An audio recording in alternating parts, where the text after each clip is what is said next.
Garizcha ko'k piyozdan kimchi tayyorlashni xohlasangiz, shu videoni ko'ring. Gariz qaynonam o'zlari tayyorlab ko'rsatib beradilar. 2 stakan suvga 2 qoshiq un solasizlar va gazda yaxshilab aralashtirib shu massaga keltirasizlar va bitta o'rtancha piyozni blenderdan shunaqa maydalab chiqasizlar va ko'k piyozlarni yaxshilab tozalab olasizlar. Tozalab bo'lgan ko'k piyozingizni katta tovoqchaga solib, ustidan sho'r suvni quyib chiqasizlar. Biz shunaqa narsa qo'ydik. Bu ham sho'r suv, ham baliqni ta'mi keladigan narsa, lekin buni o'rniga sho'r suv tayyorlab, ustidan shunaqa qilib qo'yib, yaxshilab aralashtirasizlar. Endi sousimizni tayyorlab olamiz. Baydalangan chesnok 2 qoshiq va 2 qoshiq, shakar va 2 ta krujkada quritilgan qalampir solib, ozgina aralashtirib, piyozni ham solib yaxshilab aralashtirib olasizlar. Oxirida esa haliginda un bilan tayyorlagan massani shunaqa qilib yaxshilab solib aralashtirib olasizlar. Shunaqa tomatga o'xshagan massa bo'lishi kerak. Tuzi past bo'lsa, yana ozgina tuz qo'shib, yaxshilab aralashtirib olinglar. Sho'r suvga marinovka qilingan ko'k piyozlarni esa yaxshilab har 5 minutda shunaqa aralashtirib turinglar.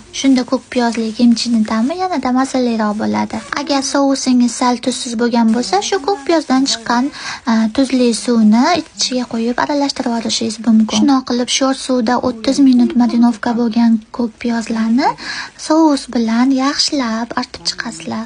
Ya'ni surtab chiqasizlar. Tayyorlagan sousingizni ko'k piyozni boshidan tortib, oxirigacha yaxshilab shunaqa qilib surtab chiqinglar. Tayyor bo'lgan ko'k piyozli kimchimizni esa xolodilnikka qo'yishga shoshilmanglar. Shunaqa plastik idishga solib, xona haroratida 1 soat yoki 2 soat olib qo'yinglar.